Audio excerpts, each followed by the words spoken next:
রাহমাতুল্লাহ। সুপ্রিয় শিক্ষার্থীরা, পঞ্চম শ্রেণী ইসলাম ও নৈতিক শিক্ষা ক্লাসে তোমাদেরকে স্বাগত।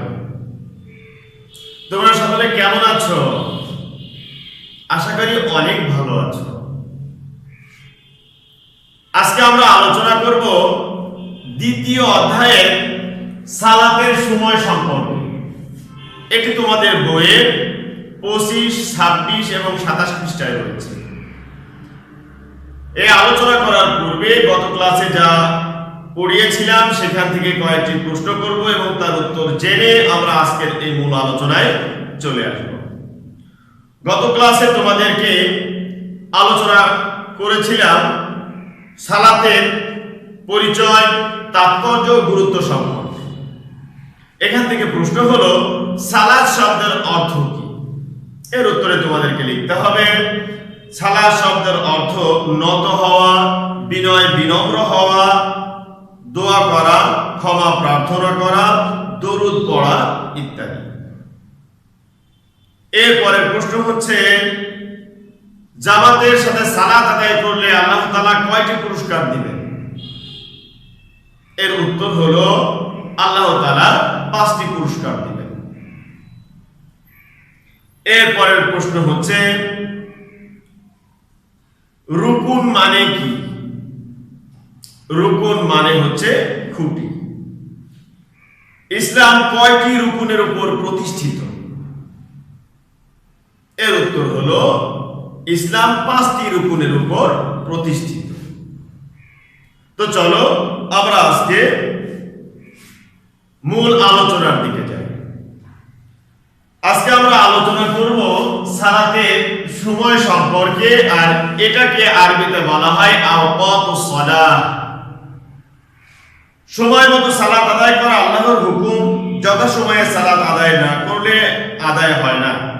এ সম্বন্ধে আল্লাহ তাআলা বলেন, নিশ্চয় সঠিক সময়ে সালাত কায়েম করা মুমিনের জন্য ফরজ।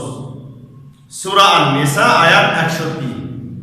এখান থেকে তোমাদের প্রশ্ন হতে পারে সঠিক সময়ে আদায় করার বিধান কি? সঠিক সময়ে সালাত আদায় করার বিধান কি? এর উত্তরে লিখতে হবে সঠিক সময়ে সালাত আদায় করার বিধান হচ্ছে ফরজ। রাসূল সাল্লাল্লাহু আলাইহি ওয়াসাল্লামের কাছে প্রশ্ন করা হয়েছিল আল্লাহর কাছে কোন আমলটি উত্তম? তিনি উত্তরে বললেন সময় মতো সালাত আদায় করা। বুখারী ও মুসলিম শরীফের হাদিস। তাহলে এখান থেকে কিন্তু তোমাদেরকে প্রশ্ন হতে পারে যে সালাতের ব্যাপারে রাসূল সাল্লাল্লাহু আলাইহি ওয়াসাল্লামের কাছে কি প্রশ্ন করা হয়েছিল এবং তার উত্তর কি ছিল? এর উত্তরে তোমাদেরকে হাদিসটি সম্পূর্ণ লিখে দিতে হবে যে রাসূল সাল্লাল্লাহু আলাইহি ওয়াসাল্লামের কাছে প্রশ্ন করা হয়েছিল আল্লাহর কাছে কোন আমলটি উত্তম? তিনি উত্তরে বললেন সময় মতো সালাত আদায় করা। সালাত আদায়ের সময় সম্পর্কে আমাদের ভালোভাবে জেনে নিতে হবে যে কোন সময়ে সালাত আদায় করতে হবে। এই সময় সম্পর্কে আমাদের খুব ভালোভাবে জেনে নিতে হবে, আর এই সময়ের ব্যাপারটি এখানে খুব ভালোভাবে বর্ণনা করা হচ্ছে। কারণ কোন ওয়াক্ত কোন সময় শুরু হলো এবং কোন ওয়াক্ত কখন যে শেষ হলো, এই দুটি বিষয় যদি জানা না থাকে তাহলে অনেক সময় সালাত আদায় বিলম্ব হয়ে গেলে সে বুঝতে পারে না যে আসলে ওয়াক্তের মধ্যে মূলত আছে কিনা, না ওয়াক্ত শেষ হয়ে গেছে, এই বিষয়টা সে বুঝতে পারে না। সেই জন্য যদি জানা থাকে যে ওয়াক্ত কখন শুরু হচ্ছে এবং ওয়াক্ত কখন শেষ হচ্ছে, তাহলে এই বিষয়টি মানুষের জন্য খুবই ভালো হবে।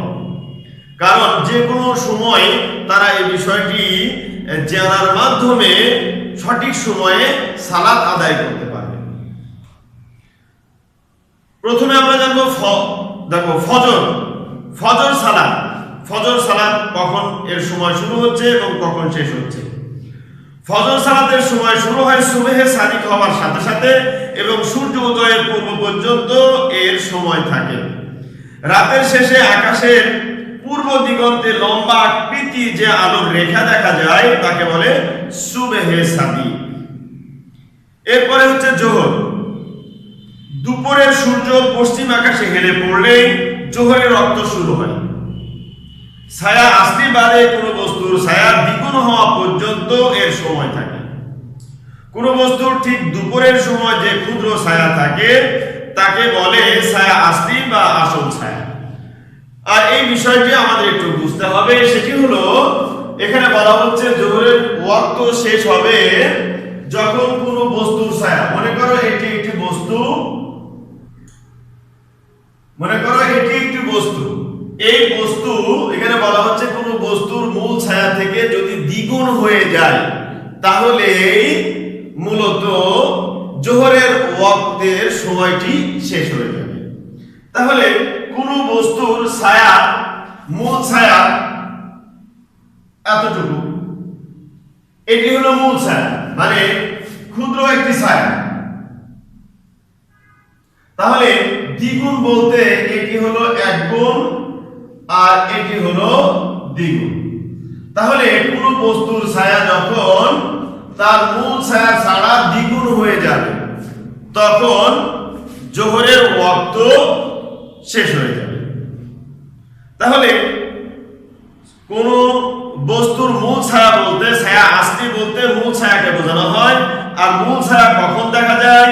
যে ঠিক দুপুরের সময় কোন বস্তুর যে ক্ষুদ্র ছায়াটি পড়ে এটি মূলত হচ্ছে মূল ছায়া, ছায়া আসলি।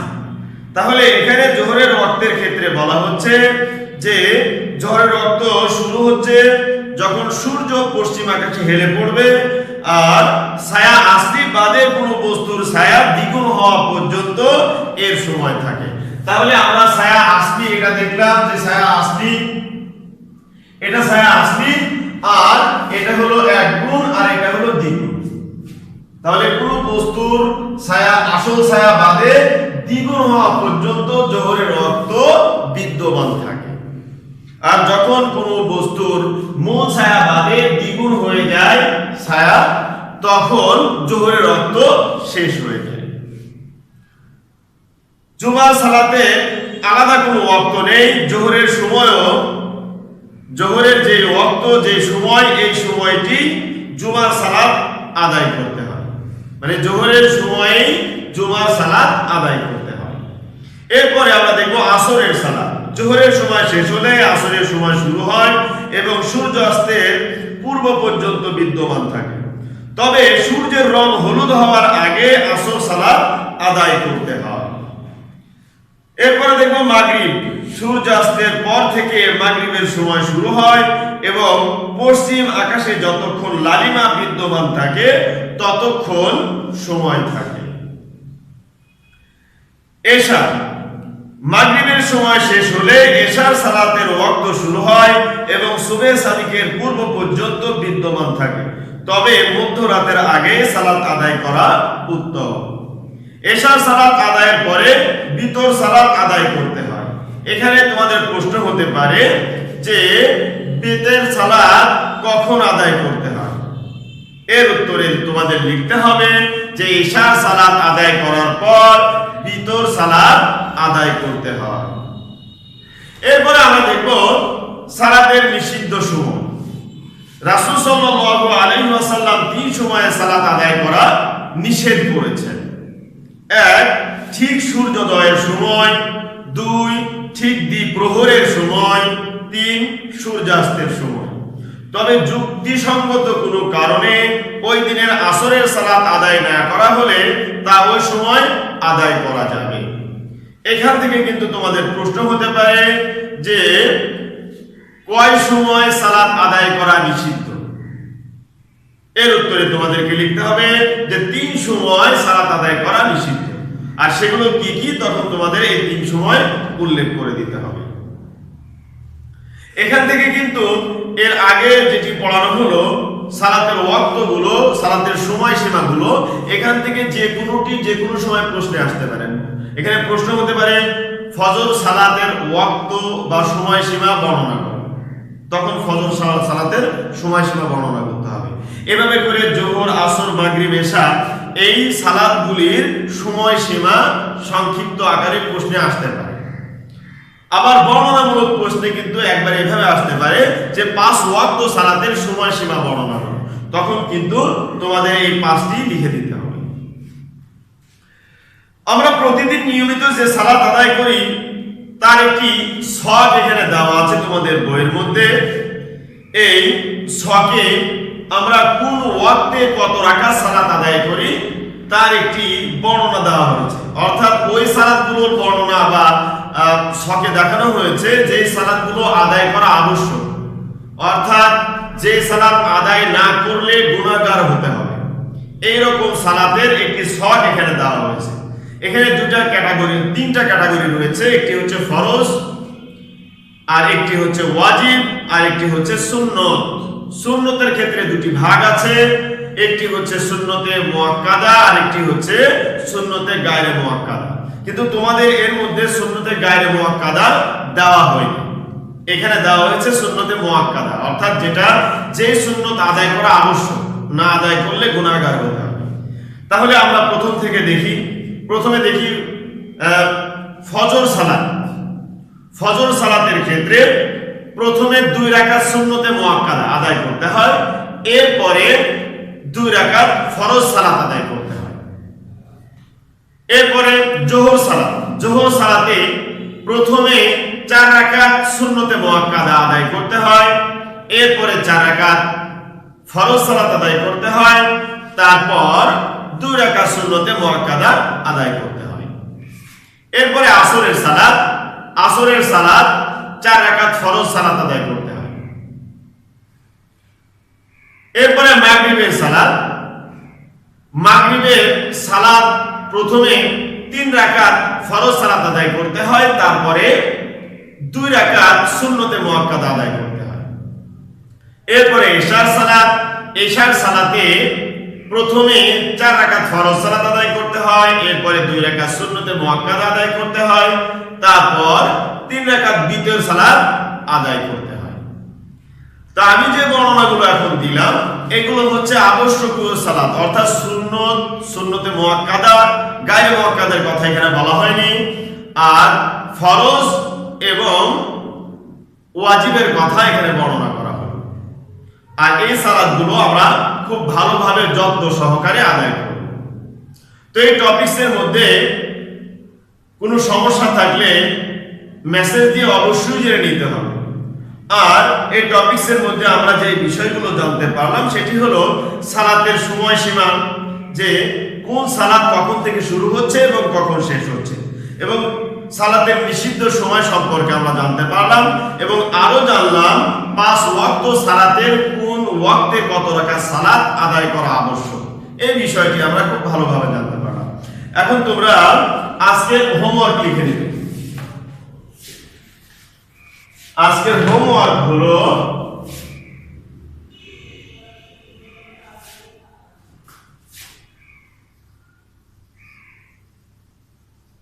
পাঁচ ওয়াক্ত সালাতের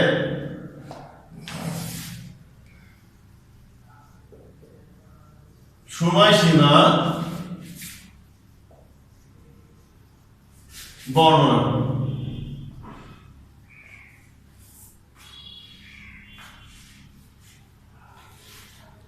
তো প্রিয় শিক্ষার্থীরা, আগামী ক্লাস দেখার আমন্ত্রণ জানিয়ে আজকের মতো এখানেই শেষ করছি। আল্লাহ তোমাদেরকে ভালো রাখুক, সুস্থ রাখুক। আল্লাহ হাফেজ।